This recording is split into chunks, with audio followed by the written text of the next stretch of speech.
The house had a way of going quiet before something unpleasant happened, like it was holding its breath. I noticed it before my dad even spoke, the way the clink of forks slowed, the way the clock over the stove suddenly seemed louder, each second snapping into the next. We were sitting at the dining table, the same scratched wooden table that had survived my childhood spills, science projects, late-night confessions, and birthday candles melted straight into the grain. The overhead light buzzed faintly. Outside, rain tapped against the window, a steady, impatient rhythm. "You can take the guest room," my dad said, his voice calm, measured, almost kind. He glanced at my mom for half a second, like he was checking a script. "Or you can move out." That was it. No build-up, no apology, no acknowledgement that he was talking to his own child. It landed softly, like a sentence meant to sound reasonable, and somehow that made it worse. I froze with my fork halfway to my mouth, watching steam curl up from my food. The smell of roasted chicken and pepper suddenly made my stomach turn. My mom didn't look at me. She kept cutting her chicken into neat, identical squares, her knife scraping against the plate in short, controlled strokes. She had perfected that sound over the years, the sound of disengagement. The sound she made whenever something emotional was happening too close to her. The guest room. The words echoed in my head, filling the space where something else should have been. The guest room was the smallest bedroom in the house, painted a safe, forgettable beige. It had stiff pillows, a lamp that flickered if you bumped the nightstand, and framed prints of generic landscapes no one cared about. It was the room for people passing through, for people who didn't belong. I was 24 years old, back home temporarily after the kind of year that empties you out from the inside. I'd been laid off with a handshake and a rehearsed speech about restructuring. Burnout followed me home like a shadow, clinging to my ribs, making it hard to breathe. When I moved back in, my parents had said it was fine. "Get back on your feet," they'd said. "This is your home." I'd clung to those words like a promise. Apparently, promises expired. "I don't understand," I said carefully. My voice sounded far away, like it was coming from another room. "I've been staying in my old room." My mom finally looked up. Her eyes were sharp, irritated, already tired of the conversation. "That room isn't yours anymore," she said. "Your sister needs it when she visits." "When she visits," I repeated quietly. "And honestly," she continued, "it's time you stopped acting like this is permanent." Acting like this is permanent. The words punched a hollow space in my chest. I worked 2 jobs, I paid rent.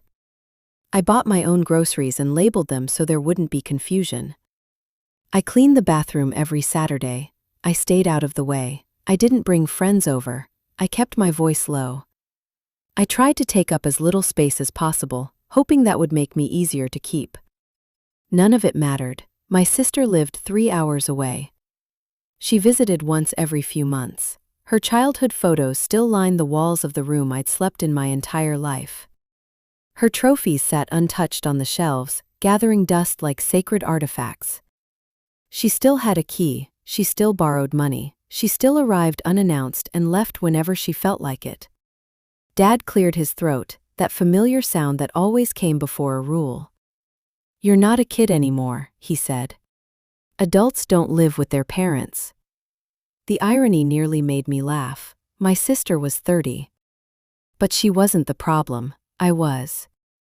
I looked around the table, at the chipped plates and familiar patterns worn into the wood, at the house that only felt like home when I followed invisible rules perfectly. "So those are my options?" I asked. "Guest room or leave?" My mom nodded. "We're just being honest." Honest. The word stung more than the ultimatum, because honesty would have been admitting they'd already decided this long before tonight. This dinner wasn't a discussion, it was an announcement. I pushed my chair back slowly. My hands were shaking, but I folded them into my lap to hide it. "When do you want me out?" Dad hesitated, just for a moment, then, "Soon." "A few days." "A few days to dismantle my life again." "I'll figure it out," I said. I stood, pushed my chair in like I'd been taught, and walked away. No one stopped me. Upstairs, my bedroom felt smaller than it ever had. The walls still held the faint outlines where posters used to be. The air smelled like old books and dust and something vaguely sad. I sat on the edge of the bed and stared at the floor, listening to the muffled sounds of my parents clearing the table downstairs, moving on. That night, sleep came in fragments. Every creak of the house sounded like a countdown. Every time I closed my eyes, I heard my dad's voice again. Guest room or move out? Like I was luggage they needed to store or discard. By morning, my decision was clear. The guest room wasn't a compromise. It was a message. You're temporary. You're tolerated. You don't belong. I went downstairs before anyone else woke up. The house smelled stale, like coffee grounds and last night's dinner. I made coffee out of habit, my hands moving automatically. I wiped the counter, cleaned the sink. Years of trying to prove I deserved space in a house I grew up in had trained my body well. My mom came in while I was drying the counter. "So," she said, not looking at me. "Have you thought about it?" "Yes." Her shoulders relaxed. "Good. The guest room I'm moving out." She stopped. "What?" "I'll be out within the week," I said. "Probably sooner." She frowned, like I'd just made things unnecessarily complicated. "You don't need to be dramatic. We're offering you a room." "You're offering me less," I said, and calling it generosity. Dad walked in then, coffee mug in hand. My mom launched into an explanation, talking about me being sensitive, misunderstanding their intentions. Dad listened quietly, his eyes steady on me. "Where are you even going to go?" he asked. "I'll figure it out." They exchanged a look, the kind parents give when they think their child is making a mistake and will come crawling back. I packed quietly. No slamming drawers, no yelling. Just boxes and bags, clothes folded, books stacked. I left behind things that no longer felt like mine. My sister's trophies stayed exactly where they were. No one suggested moving them.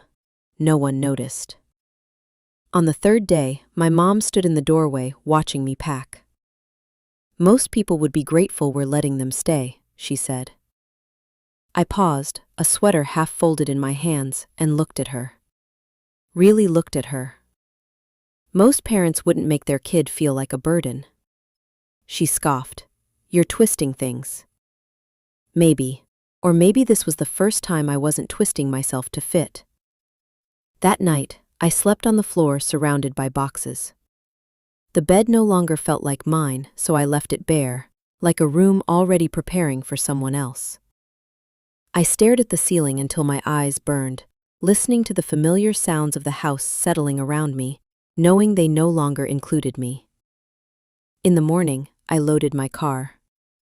Each box felt heavier than it should have, filled with more than clothes and books. Dad stood on the porch, arms crossed. He watched without speaking. No hug, no be safe, no call us.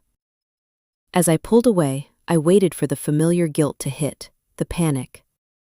The urge to turn back and apologize for existing, for taking up space, for wanting too much. It never came.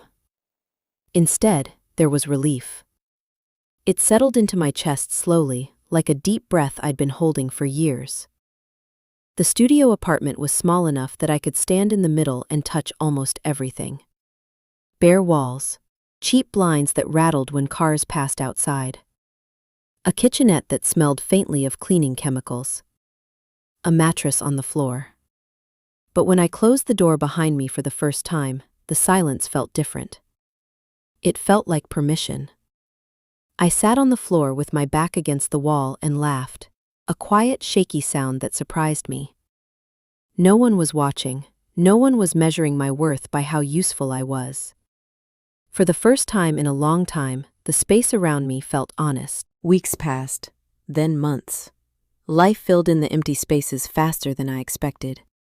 I found a job that didn't treat me like an inconvenience, where my presence wasn't something to be tolerated. I made friends who noticed when I went quiet, who asked questions and waited for answers. Even silence felt kinder when it was chosen. My parents didn't call much. When they did, it was surface level. Weather, work, small talk that skimmed the surface and never touched anything real. I noticed something slowly, something that hurt in a way I hadn't anticipated. They didn't miss me. They missed what I did. My mom called one evening, frustration sharp in her voice, asking where important documents were. My dad texted about a streaming password, then the Wi-Fi, then a bill he didn't understand. I answered politely, briefly, like a guest. That was when it shifted. One Sunday, my mom said, "The house feels different." "Yeah," I said, "it does." She hesitated. "You could come over for dinner sometime. Use your old room." My old room, not your room, not your home. "I'm busy," I said, and for once it wasn't a lie. A month later, my sister called. "They say you've changed," she said. "That you're distant." "I am," I replied. "Distance changes things." "You'll get over it," she said lightly. "No," I said softly. I got through it. The final moment came on an ordinary Tuesday. My dad called. His voice was different, less firm. "Your mom's been upset," he said. "She thinks maybe we were too harsh." I waited. "Well," he asked, "don't you want to talk about it?" "I've built a life where I don't feel like I'm asking permission to exist," I said.